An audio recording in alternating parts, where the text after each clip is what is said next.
ہماری اس زندگی کو غنیمت جانے اور اب شب برات جو آنے والی ہے، اس رات میں ہی موت و حیات کے فیصلے اللہ پاک فرشتوں کے حوالے فرماتا ہے۔ کس کا نام زندوں کی لسٹ میں رہے گا، کس کا نام مرنے والوں کی فہرست میں جائے گا، ہمیں کچھ پتا نہیں۔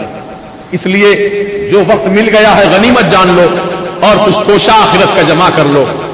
وَاجْمَعُوا خَيْرَ الزَّادِ التَّقْوَىٰ، جمع کر لو آخرت کا توشہ۔ کیا ہے آخرت کا توشہ؟ تقویٰ، پرہیزگاری ہے، اچھے اعمال ہیں۔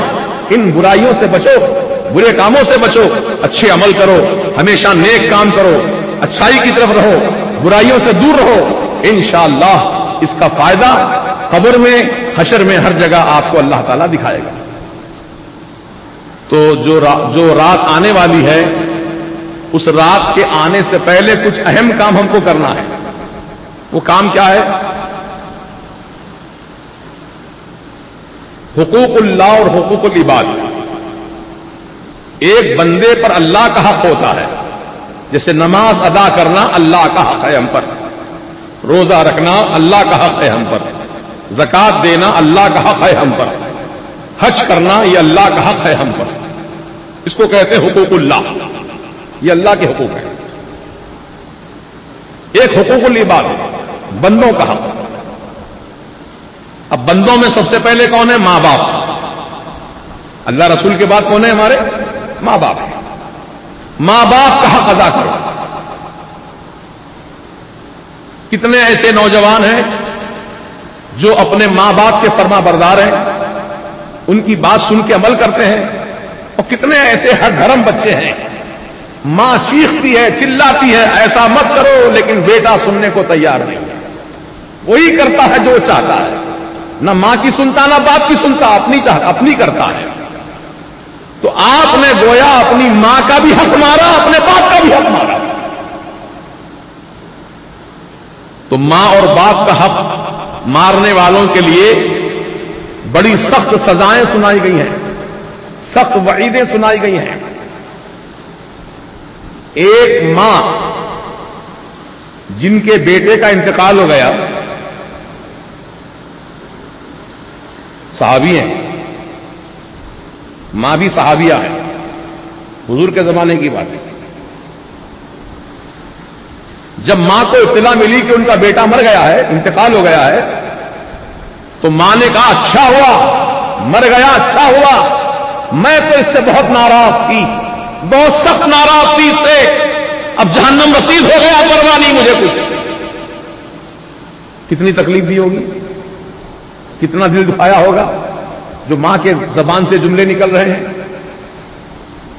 حضور پاک علیہ السلام تک یہ بات پہنچی تو حضور نے اس انتقال کرنے والے صحابی کی ماں کو بلوایا، کہا دیکھو تمہارے بیٹے نے تم کو دکھ پہنچایا، تکلیف پہنچائی، خدا را اب تم اس کو معاف کر دو، یہ تو مر گیا ہے، انتقال ہو گیا ہے، معاف کر دو تم، ورنہ یہ جہنم کی آگ میں جلے گا، جہنم کی آگ میں جلے گا، معاف کر دو۔ تو ماں نے حضور کی بات سن کر کہا یا رسول اللہ اس نے بہت دکھ پہنچایا ہے مجھ کو، میں معاف نہیں کرنا چاہتی اس کو، میں نہیں معاف کروں گی اس کو۔ حضور فرمایا معاف کر دے، کہتی ہے میں نہیں معاف کروں گی، آقا فرماتے معاف کر دو، وہ کہتے میں نہیں معاف کروں گی۔ کتنے تکلیف ہوگی، سرکار کے کہنے کے بعد بھی وہ معاف کرنے تیار نہیں ہے۔ غور کریے، تو حضور پاک علیہ السلام نے حکمت کے تحت، حکمت اس کو کہتے ہیں، حضور نے فرمایا صحابہ سے کہ جاؤ لکڑیاں جمع کرو۔ لکڑیاں جمع کی گئیں، حضور نے فرمایا اس میں آگ لگاؤ، لکڑیوں میں آگ لگاؤ، آگ لگا دی گئی۔ پھر حضور نے فرمایا یہ مرنے والے کا جنازہ یہ آگ پر رکھ دو۔ جب اٹھا کر لے جا رہے تھے جنازہ آگ پہ رکھنے کے لیے، ماں نے اپنی آنکھوں سے منظر دیکھا، آگ دہک رہی ہے، میرے بیٹے کو آگ میں جلایا جانے والا ہے، تو چلا کر کہنے لگی یا رسول اللہ میرے بیٹے کو اس آگ میں مت جلائیے، آقا میں اس کو معاف کر دی۔ یہ ماں کی ممتا ہے۔ تو معلوم ہوا ماں باپ کی نافرمانی کرنے والے عذاب میں گرفتار ہوں گے۔ اگر ماں معاف کر دی تو بخشے جائیں گے، باپ معاف کر دے تو بخشے جائیں گے۔ اگر معاف نہیں کیے وہ تو عذاب میں مبتلا ہوں گے. آج جو لوگ ماں باپ کی علانیہ کھلم کھلا نافرمانی کرتے ہیں اور بہت اس کو آسان کام سمجھتے ہیں، سب کر رہے ہیں میں بھی کر رہا ہوں، یہ سمجھتے نہیں. سب کو مت دیکھو، پہلے اپنے آپ کو دیکھو میں کیا کروں کیا نہ کروں. اللہ کا کیا حکم ہے، رسول پاک کا کیا حکم ہے ماں باپ کے تعلق سے، ہے نا. حضور پاک علیہ السلام نے فرمایا ان الجنت تحت اقدام امہاتکم، بے شک جنت تو تمہارے ماں کے قدموں کے نیچے ہے. جنت نماز پڑھ رہے ہیں آپ، روزہ رکھ رہے ہیں، زکات دے رہے ہیں، حج کر رہے ہیں، شب برات میں جا کر رہے ہیں، شب معراج میں جا کر رہے ہیں. کیوں؟ جنت میں جانے کے لیے. ماں کو ناراض رکھ کے آپ شب برات مناؤ تو کوئی فائدہ نہیں. ماں کو پہلے خوش کرو، ماں کو راضی کرو. تو ماں کے قدموں کے نیچے تو جنت ہے. جنت تو وہاں ہے قدموں کے نیچے، کہاں تلاش کر رہے ہو؟ ماں کو ناراض کر کے جنت میں جاؤ گے؟ سوال ہی پیدا نہیں ہوتا. ماں کو خوش رکھو، ماں کو راضی رکھو، ماں کی خدمت کرو، ماں کے ہاتھ پاؤں دباؤ، ماں کے سر کو تیل لگاؤ، ماں جو کھانا چاہتی ہے اسے اچھی غذا لا کر کھلاؤ، کماؤ، محنت کرو، ماں باپ کو پالو پوسو، ان کی دعائیں لے لو، کیونکہ یہ دعائیں تمہاری دنیا اور آخرت میں کام آنے والی دعائیں. اس کو معمولی بات مت سمجھیے، ذرا دل پہ اثر لیجئے اس کا. جن کے ماں باپ زندہ ہیں خوش نصیب ہیں وہ لوگ کہ اپنے ماں اور باپ کی خدمت کر کے اللہ تعالیٰ کو راضی کر لیں. اگر وہ ناخوش ہیں تو پھر کچھ بھی نہیں کام بنے گا. ہر جگہ ناکامی دیکھنی پڑے گی، ہر جگہ مایوسی کا سامنا کرنا پڑے گا. اور جو ماں باپ کی دعاؤں کے سائے میں رہتے ہیں اللہ پاک ہر قدم پہ کامیابی عطا فرماتا ہے، ہر قدم پہ کامیابی عطا فرماتا ہے. یہ ماں باپ کی دعا ہے. اس لیے اپنے والدین کی خود خدمت کرو. اور ابھی موقع ہے جن کے والدین زندہ ہیں، ابھی نماز جمعہ پڑھ کر آپ جائیں گے گھر پہ، اپنی ماں اور اپنے باپ کی خدمت میں جانا، ادب سے سلام کرنا اور ان کے قدموں کو پکڑ کر کہنا اماں میں نے جو بھی آپ کو تکلیف پہنچائی، آپ کی نافرمانی کی، خدارا شب برات آنے والی ہے، اس رات میں موت و حیات کے فیصلے ہوتے ہیں. اے اماں میری غلطیوں کو معاف کر دو، اے اماں میری خطاؤں کو بخش دو. آپ معاف کر دیں گی تو اللہ بھی مجھے معاف کر دے گا. ایسا کہنے میں عزت نہیں جائے گی، آپ کی عزت بڑھے گی. اور بولو انشاءاللہ. ماں باپ سے معافی مانگیں گے انشاءاللہ. ماں باپ سے پہلے معافی مانگو، اس کے بعد اپنے پیر و مرشد، اپنے استاد سے معافی مانگو، اپنے ملنے جلنے والوں سے معافی مانگو، اپنے دوست احباب سے معافی مانگو. پتہ نہیں ہم نے اس ایک سال کے اندر کسی کو کچھ کہہ دیا ہو، کسی کو گالی دے دی ہو، کسی کی غیبت کر دی ہو، کسی کا کچھ مال ناحق کھا گیا ہو، کسی کا مال چوری کر لیا ہو. جو بھی ایک سال کے درمیان جو بھی ہم سے گناہ غلطیاں واقع ہوئی، جس کی شان میں تم نے توہین کی، اس سے معافی مانگ لو. اگر وہ بندہ معاف کر دے گا تو اللہ بھی معاف کرے گا، اور اگر بندہ معاف نہیں کیا تو اللہ بھی نہیں معاف کرے گا. تو یہ رات جو شب برات ہے، فیہا یفرق کل امر حکیم فرمایا رب نے. اس رات میں تمام حکمت والے کام جو ہے وہ تقسیم کیے جاتے ہیں فرشتوں کو. 14 شعبان پہ 14 شعبان تک، انہیں 15ویں شب سے 15ویں شب تک ایک سال ہوا پورا. اب 15ویں شب سے نیا سال شروع ہونے والا ہے، نیا سال. اب اس سال میں آپ کو کتنا رزق ملے گا، کیا کیا حادثات پیش آنے والے ہیں، کیا کیا مصیبتیں آنے والی ہیں، کیا کیا پریشانیاں آنے والی ہیں، کون زندہ رہے گا، کون مر جائے گا، یہ سارے فیصلے اس رات میں ہوتے ہیں. تو وہ رات آنے سے پہلے پہلے دفتر لے کر جاتے ہیں فرشتے رب کی بارگاہ میں ہمارے آپ کے نامہ اعمال کا. تو نامہ اعمال میں کسی کا حق ہم پر باقی نہ رہے، وہ نامہ اعمال کو صحیح کر کے بھیجو رب کی بارگاہ. اس کے لیے پہلے معافی مانگو، کہیں ایسا نہ ہو کہ ہمارے نامہ اعمال میں گناہ، غلطیاں، خطائیں، غیبتیں، شکایتیں، چوری چکاری سب لکھا ہوا ہے، اور وہ دفتر رب کی بارگاہ میں جائے تو کیا حال ہوگا. اس کے لیے اپنے دفتر کو نیکیوں سے بھر کے بھیجو. جس کی بھی شان میں گستاخیاں کی ہیں نا، ارے آج کل اتنے بےہودہ لوگ ہیں، اللہ رحم کرے، اخلاق نہیں ہے، تعلیم و تربیت نہیں ہے. ارے عام انسان تو عام انسان ہے، پڑھے لکھے اپنے آپ کو مولوی عالم کہلانے والے بھی گالی بکتے ہیں. اب کیا کہا جائے؟ عام آدمی اگر یہ غلطی کرے تو بات سمجھ میں آتی، بھائی جاہل آدمی ہے غلطی کر لیا، لیکن علم رکھنے والا، جاننے والا ہر چیز کو، کسی کو گالی بک دے، کسی پر الزام تراشی کر دے، کتنا بڑا گناہ ہے. لوگ سمجھ رہے نہیں ہیں، یہ کہتے ہیں کہ وہ دنیا ہے، بس یہیں پر مزے اڑا لو، کھاؤ پیو، موج مستی کرو، مرنے کے بعد دیکھا جائے گا. کیا دیکھتا؟ دنیا میں کچھ نہیں دیکھ لے رہا اپنے آپ کو، تو آخرت میں کیا دیکھے گا؟ ہے نا. اب یہاں تو پھر بھی کچھ چیزیں ہمارے اختیار میں ہیں، مرنے کے بعد تو اختیار ختم، پاور ختم، پڑے ہیں بس قبر میں، حرکت نہیں کر سکتے، اٹھ نہیں سکتے، بیٹھ نہیں سکتے. عام انسانوں کی بات کر رہا ہوں، لیکن جو اللہ کے خاص بندے ہیں ان کا معاملہ الگ ہے. جیسے انبیاء کرام ہیں، صدیقین ہیں، شہداء ہیں، صالحین ہیں، کہ ان کی شان کی بات الگ ہے. عام انسانوں کی بات کر رہا ہوں، مرنے کے بعد قبر میں بے حس پڑے ہیں. چونٹی بھی کھا رہی ہے تو آپ اس چونٹی کو الگ نہیں کر سکتے اپنی باڈی سے، اتنے مجبور ہیں. دیمک لگ گئی ہڈیوں میں، دیمک کو صاف نہیں کر لے سکتے. دنیا میں تو پاور ہے، آپ کو اختیار ہے، چونٹی کہیں کاٹتی ہے تو رگڑ کے مسل دیتے ہیں آپ، لیکن قبر میں چونٹیاں لگیں گی، موٹی موٹی چونٹیاں، جسم نوچ نوچ کے کھاتی رہیں گی، لیکن چونٹی کو آپ ہٹا نہیں سکیں گے جگہ سے. دنیا میں سانپ بچھو نظر آتے ہیں تو آپ لاٹھی لے کے مارتے ہیں، اس کو بچاتے ہیں اپنے آپ کو، لیکن قبر میں بڑے بڑے کالے رنگ کے ناگ سانپ سینے پر چھٹا مار کے بیٹھیں گے پھن کھول کر، تو کیا کہاں سے ہٹائیں گے ان کو؟ کیسے ہٹائیں گے آپ؟ غور کرو. اس کے لیے توبہ کا دروازہ کھلا ہے، معافی نامے کا دروازہ کھلا ہے. لہذا ہم آپ آپس میں دوسرے سے معافی چاہ لیں، ہر آدمی دوسرے آدمی سے معافی چاہ لیں. میں بھی آپ سب سے معافی چاہتا ہوں.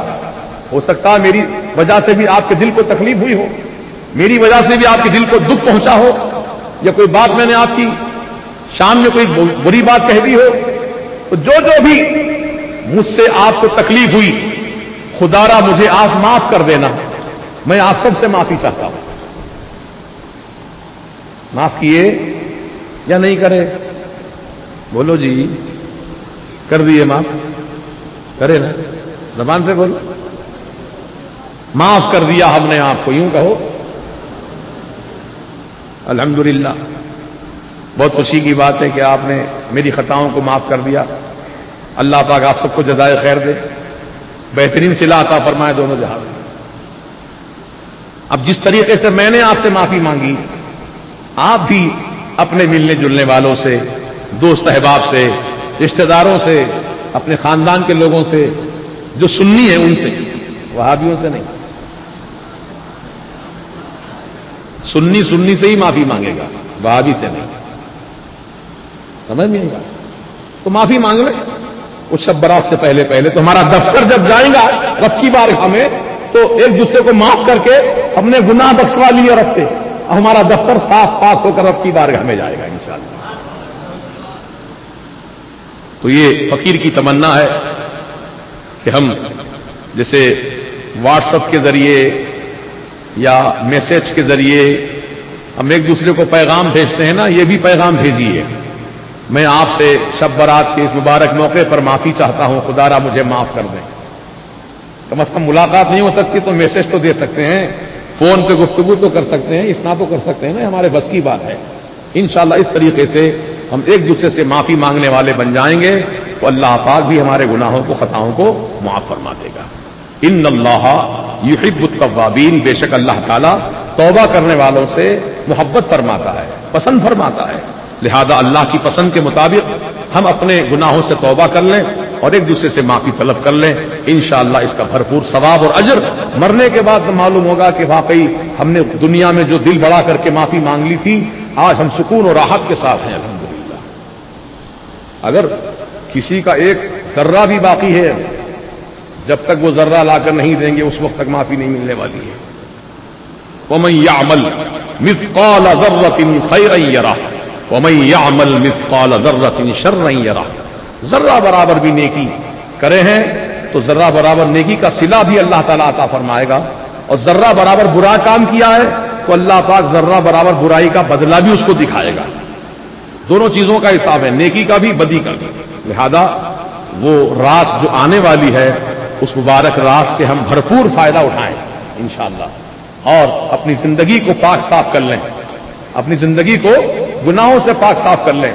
جو اللہ کا حق ہم نے مارا ہے اللہ سے معافی مانگیں، بندوں کا حق مارا ہے تو بندوں سے معافی مانگ لیں، ایک دوسرے کے حقوق کو معاف کر دیں تو اللہ پاک ہمارے تمام دنیا اور آخرت کو کامیابی سے ہمکنار فرمائے گا.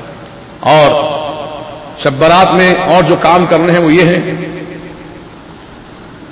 کہ شب برات میں نماز مغرب جیسے ہی ادا ہو جائے گی تو نماز مغرب کے بعد غسل کر لیں. بیر کے 7 پتے پانی میں ڈال کر گرم کریں اور اس پانی سے غسل کریں. اس کا فائدہ بیان کرتے ہیں بزرگان دین کہ سال بھر تک انشاءاللہ جادو ٹونے سے محفوظ رہے گا، جادو کا اثر نہیں ہوگا اس پر. اب پہلے سے اگر کوئی اثر ہے تو وہ الگ بات ہے، لیکن یہ سال کا اثر نہیں ہوگا. اب نیا جادو کوئی کر رہا ہے آپ پر، آپ نے غسل کر لیا ہے، بیر کے پتے ڈال کے نہا لیا ہے تو اللہ پاک آپ کو جادو سے محفوظ رکھیں گا. سمجھ رہے؟ یہ فائدے کی چیز ہے. آپ بعض لوگ حجت کرتے ہیں کہاں لکھا ہوا ہے کدھر، یہ سب چیز لکھی ہوئی نہیں ہے، سب چیز لکھی ہوئی نہیں ہے. اللہ تعالیٰ نے قرآن میں فرمایا وَعَلَّمْنَاهُ مِن لَّدُنَّا عِلْمًا، ہم نے اس کو علم لدنی اپنا خاص علم عطا کیا. وہ خاص علم لکھا ہوا نہیں ہے، وہ خاص علم تو عطا ہے رب. لوگ بلا وجہ کی حجت کرتے ہیں کہاں لکھا ہوا ہے، دیکھ کے ایمان لانے والے ہم الحمدللہ بغیر دیکھے ایمان لانے والے. یؤمنون بالغیب، بغیر دیکھے ایمان لاؤ. دیکھ کے تو سب مانتے ہیں، بغیر دیکھے اس میں فائدے کی چیز ہے نا بھائی، اس میں نقصان کیا ہے بتائیے. بیر کے پتے ڈالنے میں اعتراض کیا ہے؟ مردوں کو ہلاتے، کوئی زندہ نہیں لا سکتا، مر جاتے گا نہاتے ہی. بولیے آپ، بلا وجہ کے وہم پرستی کا شکار ہوتے ہیں لوگ. مردے کو بھی اس لیے ڈال کے نہلاتے ہیں پانی کیونکہ مردے کے جسم کو جب زمین میں ڈال دیا جاتا ہے نا قبر میں تو فوراً زمین کے اندر جو مخلوق ہے کیڑے مکوڑے سب لپٹ جاتے ہیں اس کو. تو بیر کے پتوں کے غسل کے پانی میں تاثیر ہے کہ کیڑے مکوڑے اس کے قریب نہیں آتے جلدی، اس کا جب تک اثر باقی ہے محفوظ رہتا ہے. سمجھ رہے ہیں؟ فائدے کی چیزیں ہیں یار. جب آدم علیہ السلام کا انتقال ہوا نا تو اللہ تعالی جبریل امین کو جنت کے بیر کے درخت کے پتے دے کر بھیجا. جب آدم علیہ السلام کا انتقال ہوا تو یہ رب تعالیٰ کی مرضی ہے کہ بیر کے پتے ڈال کر پانی گرم کرو پھر اس سے غسل کرو. فائدے کا کام ہے نا، حجت مت کیا کرو. بہرحال تو وہ کام آپ کر لیں انشاءاللہ. پھر ہو سکے تو فوراً غسل سے فارغ ہو کر پہلا کام فاتحہ خوانی کا کیجیے. اپنے مرحومین کے نام سے سب سے پہلے سرکار مدینہ علیہ السلام کو ثواب پہنچائیں. حضور کے وسیلے سے تمام اہل بیت کرام، ازواج مطہرات، خلفائے راشدین، صحابہ، صحابیات، تابعین، طب تابعین، ائمہ، مجتہدین، محدثین، مفسرین، جمیع اولیاء کرام، علماء اہل سنت، ان سب کو ثواب پہنچا کر اپنے اپنے خاص رشتہ دار، کسی کی ماں کا انتقال ہوا تو ماں کا نام لے کر کہے مولا اس فاتحہ کا ثواب میری ماں کو عطا فرما. کسی کے والد کا انتقال ہوا ہے تو اپنے والد کو ثواب پہنچائے. کسی کے بھائی کا انتقال ہوا ہے تو بھائی کو ثواب پہنچائے، بشرطے کہ مرنے والے سب سنی ہوں. وہابی کو ثواب نہیں پہنچایا جا سکتا، پہنچاؤ گے تو ایمان تمہارا ختم ہو جائے گا. وہابی کے لیے مغفرت کی دعا نہیں ہے، ایمان والے کے لیے مغفرت کی دعا ہے. اور ایمان والا وہی ہوتا ہے جو سنی صحیح العقیدہ ہے. سمجھ میں یہی بات ہے. تو اگر کوئی رشتہ دار ہے خدا نہ خواستہ وہ سنی نہیں تھا تو اس کے لیے مغفرت کی دعا ہے. مغفرت کی دعا ایمان والے مسلمان کے لیے، اور مسلمان وہی ہوتا ہے جو سرکار کا سچا غلام ہوتا ہے. اس کا خاص خیال رکھیں. اب جو مر جاتے ہیں لوگ محلوں میں، وہ اطلاع ملتی ہے بھائی فلاں کا انتقال ہو گیا، مر گئے. اب لوگ جو ہے اپنی جان پہچان ہے، روز ملتے جلتے ہیں، اب مر گیا ہے، جنازے میں نہیں جائیں گے تو کیا سمجھے گا، کیا بولے گا، کیا خیال کرے گا، یہ سوچتے ہیں لوگ. یہ نہیں سوچتے ہیں کہ یہ مرنے والا عاشق رسول تھا یا گستاخ رسول تھا. یہ پہلے غور کر لو، کیونکہ ہم کو دنیا کی طرف نہیں جانا ہے. دنیا کیا کرے گی آپ کا؟ کیا کرے گی دنیا؟ جزا سزا دے گی آپ کو. جزا سزا کا دینے والا تو اللہ ہے، اور اللہ تعالیٰ نے منع کیا ہے کہ منافق کی جنازے کی نماز نہ پڑھی جائے، نہ اس کی خبر پہ کھڑے رہ کے اس کی مغفرت کی دعا کی جائے. اب اللہ کی سنو گے، ملا کی سنو گے؟ کس کی سنو گے بولو؟ اللہ تعالیٰ کی سنو گے. ہم کو اللہ کا حکم پورا کرنا ہے. یہاں رشتہ داری، خاندان، قبیلہ کام آنے والا نہیں، اللہ ہمارے کام آنے والا. حسبنا اللہ و نعم الوکیل. اللہ کافی ہے ہمارے لیے، اور کیا ہی اچھا بہترین کارساز ہے. اب لوگ محلے داری میں، پڑوسی میں دیکھتے ہیں، بھائی پڑوسی تھا آنے گئے تو کیا خیال کریں گے؟ ارے پڑوسی رہو، کوئی رہو، پہلی چیز تو یہ کہ آپ سنیت کا پہلے پیغام پہنچانا تھا اس کو دنیا میں. جب وہ زندہ تھا تو بتانا تھا کہ سنی کا عقیدہ یہ ہے، وہابی کا عقیدہ یہ ہے، لہذا تم سنی بن جاؤ. پیغام تو پہنچاتے آپ پہلے اس کو، پھر اگر وہ نہیں مانتا تو بات الگ تھی. اگر وہ سن کے آپ کی بات پہ عمل کر لیا ہوتا تو کتنا فائدہ کا کام ہو جاتا. ہم لوگ کیا ہے، شرماتے ہیں بولنے میں، شرماتے ہیں، حق بات بولنے میں شرماتے ہیں. میرے آقا نے فرمایا قل الحق ولو کان مرا، سچی بات کہو، حق بات کہو، اگرچہ کہ لوگوں کو کڑوی معلوم ہوتی ہو اس کی تم پرواہ مت کرو. کڑوی معلوم ہوتی ہے، میٹھی معلوم ہوتی ہے، اس کی پرواہ مت کرو. جو بات حق ہے سنا دو اللہ کے بندے. حیدرآباد میں مربت بہت زیادہ ہے، یہاں ہے. ابھی میں گیا تھا، مالیگاؤں کی بات ہے، جہاں میرا جلسہ تھا نور باغ چوک میں. وہ علاقہ پورا وہابیوں کا ہے. پہلی بار مرتبہ جلسہ تھا سنیوں کا، بہت کامیاب جلسہ ماشاءاللہ. وہ اسٹیج کے بالکل بازو ایک شادی خانہ تھا، اس میں کسی وہابی جو بہت بڑا رئیس آدمی ہے وہاں کا مالیگاؤں کا، اس کی بچی کی شادی تھی. تو ڈاکٹر رئیس صاحب جو مالیگاؤں کے سنیوں کے ایک ذمہ دار آدمی ہیں، وہ وہاں جلسے میں انتظامات میں مصروف تھے. تو ان کو دیکھ کر کہا ڈاکٹر صاحب میں رقعہ بھجوایا تھا آپ کو، آپ کا انتظار کر رہا ہوں، دعوت میں آئیے. تو ڈاکٹر صاحب نے کہا مجھے تمہارا کوئی رقعہ ملا ہی نہیں، اگر مل بھی گیا ہوتا تو میں تمہاری دعوت میں آتا نہیں. کلم کلا کہہ دیا. مصروفیت تھی ذرا، ہمارا چلے گا تھا، میں کام تھا ذرا، مصروفیت تھی نہیں آ سکا، معاف کرنا. معافی چاہنے کی کیا ضرورت ہے وہابی سے؟ ارے جو حضور کا نہیں ہے وہ تمہارا کیسے ہو سکتا ہے؟ غور کرو ذرا. ہمارے پاس جو ہے یہ دوغلا پن ہوتے ہیں، سامنے کچھ اور پیچھے کچھ اور. نہیں، جو سامنے ہے وہی پیچھے رہو، جو پیچھے ہے وہی سامنے رہو. یہ کیفیت پیدا کرو اپنے اندر. کب کریں گے کیفیت پیدا؟ جیسا کہ ایک وہابی، حالانکہ مرید بنا تھا میرا، وہ مرید بن کر کے چلا گیا تبلیغی جماعت میں. مجھے علم ہو گیا یہ تبلیغی جماعت میں چلا گیا، تو میں نے اس کو آگاہ کیا، دیکھ تو مرید ہوا ہے، لہذا تبلیغیوں کی صحبت میں مت جا ورنہ تیرا ایمان برباد ہو جائے گا. میری بات نہیں مانی، اس نے چلا گیا، دوستانے میں چلا گیا. اب ایک شادی کی دعوت میں اتفاق سے وہ بھی آیا اور میں بھی گیا، اور سب لوگ مجھے مسافہ کرنے لگے، حضرت آئے مسافہ کر. تو وہ بھی اٹھ کر آیا. کس سے مسافہ نہیں کرتا؟ گواہ ہے یہ ہمارے حافظ عبد الرحمان گواہ. ہاں، پولیس والا تھا، پھر پولیس والا تھا. ہاں، میں نے اس کو ڈانٹ دیا، ہاتھ مت ملانا، مسافہ نہیں کرنا، سلام نہیں کرنا. تمہاری لائن الگ ہے، ہماری لائن الگ ہے.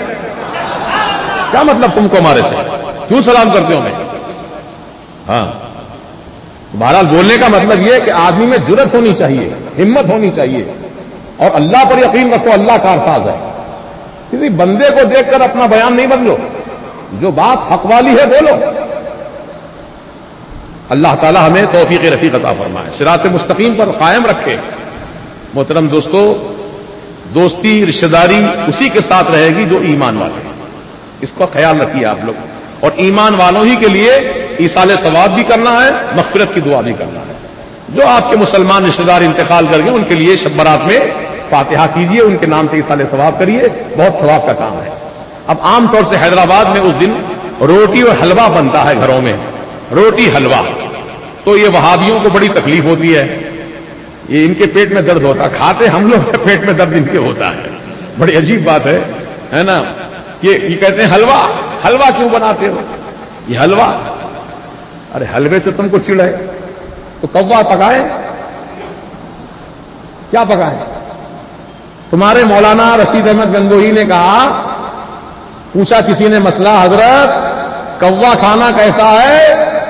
تو رشید احمد گنگوہی جو ان کے بہت بڑے مفتی صاحب ہیں، انہوں نے کتاب میں لکھا فتاوی رشیدیہ میں، کالا کوا کھانا ثواب ہے، جائز ہی نہیں لکھا، ثواب لکھا۔ ہم حلوہ کھاتے ہیں تو ان کی تکلیف ہوتی ہے، اب تمہاری قسمت میں کوا ہے تو ہم کیا کریں گے؟ یہ قسمت کا معاملہ ہے۔ اب حلوہ کیوں کھاتے ہیں اس کی وجہ سن لو۔ حضرت بی بی عائشہ صدیقہ رضی اللہ عنہا سے کسی نے پوچھا، اے ام المومنین ہمارے سرکار کو غذا میں کیا پسند تھا؟ تو بی بی عائشہ صدیقہ نے جواب ارشاد فرمایا رضی اللہ عنہا نے، یحب العسل والحلوہ، سرکار حلوے اور شہد کو پسند فرماتے تھے، اس نیت سے حلوہ بناتے ہیں کہ سرکار کا پسند ہے، سرکار کی پسند ہے۔ کدو بھی شوق سے پکاتے کھاتے ہیں، سرکار کی پسند ہے۔ تو حضور کو جو پسند ہے امتی پسند کرے تو ثواب ہی تو ملے گا نا، بولو نا جی، ثواب ملے گا نا انشاءاللہ۔ بس یہ حلوہ پکاؤ اور اللہ توفیق دے تو آپ اور بھی غذائیں جو پکا سکتے ہیں پکائیے، اپنے مرحومین کو ثواب پہنچانے کی نیت سے اللہ پاک ہر چیز کا ثواب پہنچاتا ہے۔ ایک گھونٹ پانی کسی پیاسے کو پلا دیجئے، نیت کر لیجئے میں نے جس کو پانی پلایا اس کا ثواب میرے ماں باپ کو پہنچ جائے گا ثواب۔ آپ نے مسجد کی تعمیر میں 1 روپیہ لگا دیا، نیت کر لیجئے اللہ پاک مسجد کی تعمیر میں جو پیسہ لگایا ہے اس کا ثواب میرے ماں باپ کو پہنچ جائے۔ مدرسہ بن رہا ہے لڑکیوں کا، مولا اس مدرسے کی تعمیر میں جو میں پیسہ لگایا ہوں اس کا ثواب میرے مرحوم رشتہ دار مسلمان جو ان کو پہنچ جائے گا ثواب۔ تو جو نیت کے ساتھ انشاءاللہ عمل کرے گا اللہ پاک اس کی نیت کے مطابق اس کو اجر و ثواب عطا فرمائے گا۔ اب چونکہ وقت